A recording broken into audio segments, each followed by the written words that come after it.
These days, there's a lot of buzz on social media and amongst the younger generation about self-care, mental and emotional well-being. But nobody really understands what it stands for. So I wanted to ask you, what is self-care in terms of emotional and mental well-being? And is it really required and why? I'll answer the last part first. Yes, it is required because you are a caretaker. The body doesn't belong to you. The mind doesn't belong to you. It belongs to the universe.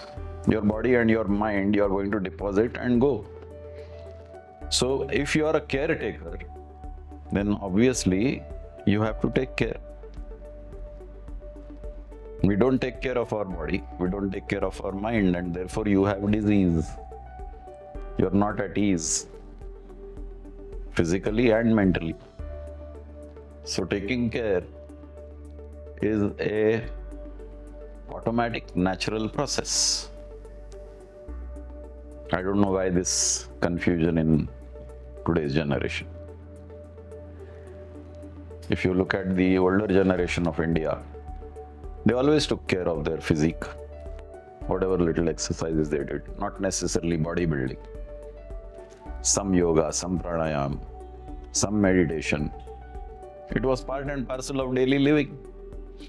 It was built into the system. Today, everybody has forgotten about it. Therefore, probably these questions are coming. Is it necessary to take care of self? How do I know that I'm emotionally and mentally not well? Is it a problem fix or is it prevention? If you are disturbed, it's a problem fix. And if you are not disturbed, then it's prevention. So suppose you have fever. Let's talk the physical part. Then you have a problem. So you fix it by taking the paracetamol. You don't want to have fever and the weather is changing. You take precautions. That is prevention. So anything that is going to affect you physically, after it has affected you, it is a problem fix. And before it has affected you, it is a prevention. The same thing applies for the mind. You hear something, you see something, you get angry. After you have got angry, cooling down is a problem fix. How to cool down? Before you get angry, how not to get angry is prevention. But what are the symptoms? How will I know that I'm emotionally and mentally not well? Like you rightly pointed out, if I have fever or if I have cough, there are symptoms, right? So how does one realize that whether it's a problem fix or whether it's for prevention? So if it is an onset of fever, it doesn't happen from 38 degrees to suddenly 40 degrees. You feel uncomfortable within. And with experience, you know that when I get these kind of feelings, I'm likely to fall in. Or you get a sore throat and likely to develop into a cough. It might be the upper respiratory tract infection. It might descend down into the lower respiratory tract infection, which can lead to pneumonia. So when you get the first inkling that something is not right, take action and prevent the more serious effect from happening. You got the traces of phlegm coming up. So you know you are headed for a sore throat or a runny nose. So whatever has worked for you in the past, try that. Sometimes home remedies work, you don't have to go to a doctor. So if you prevent it at that stage, or if you're going from a hot region to a cold region and you know you are susceptible to cold and you don't take precautions, you have exposed yourself to face the problem, you have invited the problem. So when you know that your body is susceptible to cold weather, take adequate precautions. Now this is easy as far as the physical conditions are concerned, and especially for the common ailments. The more serious ailments like say diabetes or cancer, if you are not aware of your physiology of the body and you are not a science person, then probably you will not be aware of the symptoms that occur when your sugar is high. Some of the qualified people are also not aware what happens when the sugar is high. What kind of feelings you get, or what kind of, you can get itchy skin. Yeah. So in such cases, you will have to be fixing the problem when you discover it. But many of these things we can prevent by adopting a lifestyle which will not disturb the regulation of the body. The body is a well-regulated organism, created by the universe with everything built in. Even when you are infected, the body has internal mechanism to fight the bacteria. When it exceeds a certain limit, that is when your internal mechanism doesn't succeed, and then you start getting symptoms of fever or runny nose or cough, and then you have to take external aids to boost up your immunity, which has been overwhelmed by that infection. Physical part.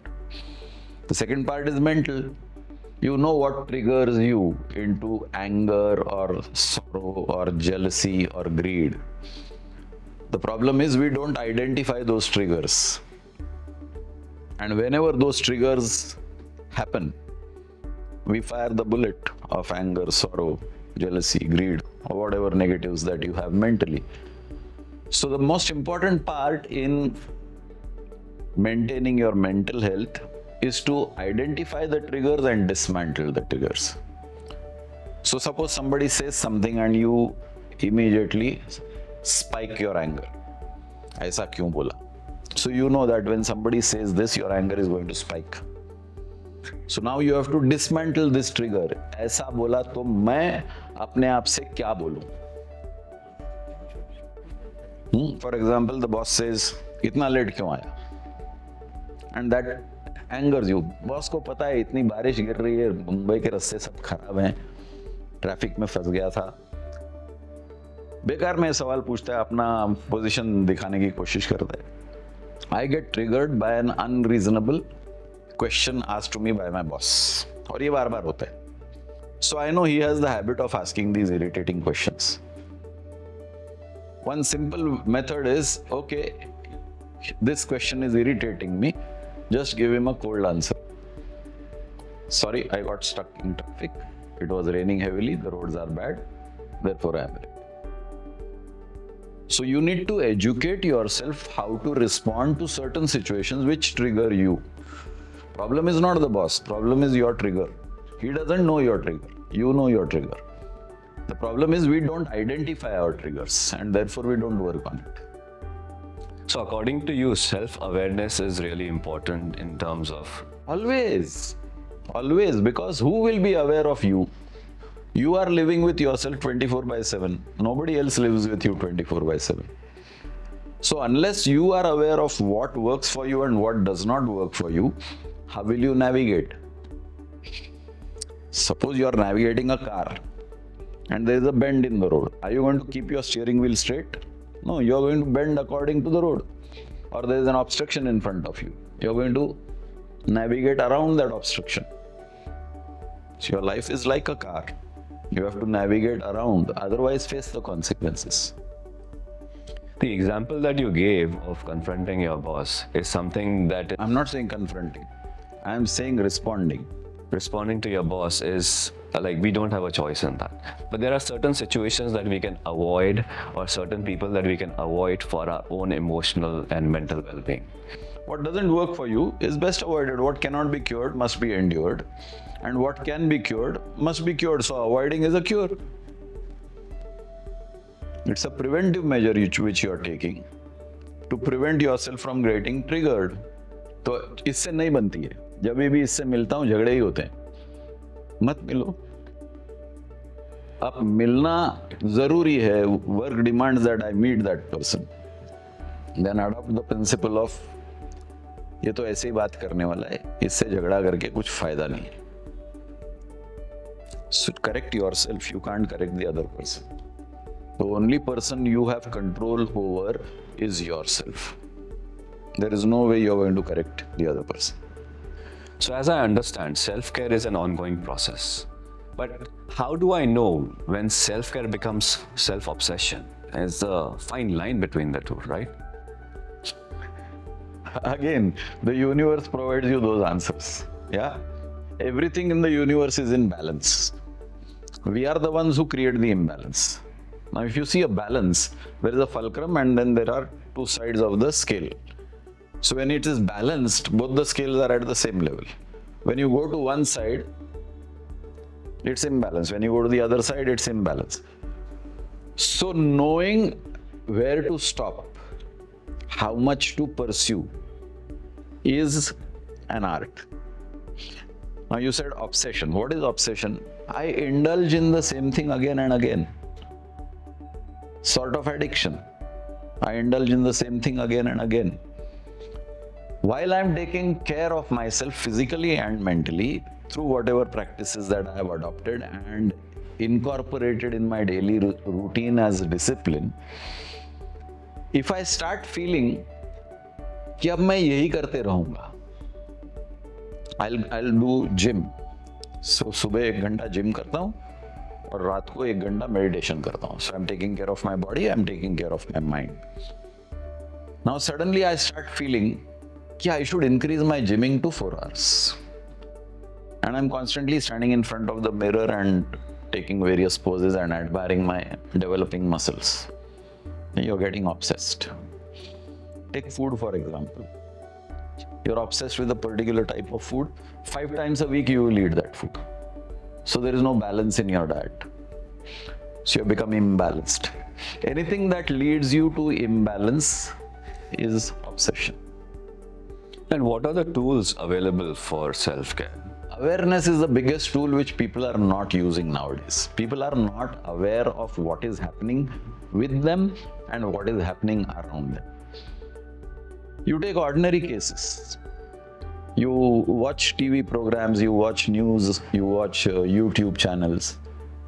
People say a lot of things. Are they aware what they are talking? They don't care a damn. Am I speaking the truth or am I fabricating a story? You watch social media, it is full of lack of awareness. You're just scoring brownie points or you're just pushing your agenda, and the truth has no value in all those agendas. So when you veer away from truth, you're again creating an imbalance. The best example is the political scenario. Bunch of lies being spouted left, right and center, repeated on news channels 5 times a day, and the public is lapping it up. So what is being bombarded on you becomes part of you.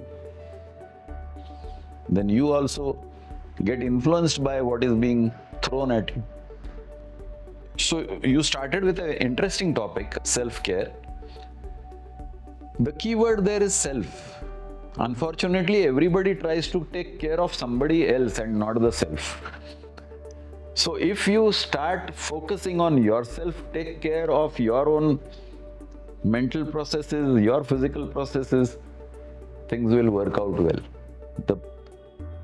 The education we had in school was mind your own business. Today we are not minding our own business, we are minding somebody else's business, and that is the problem.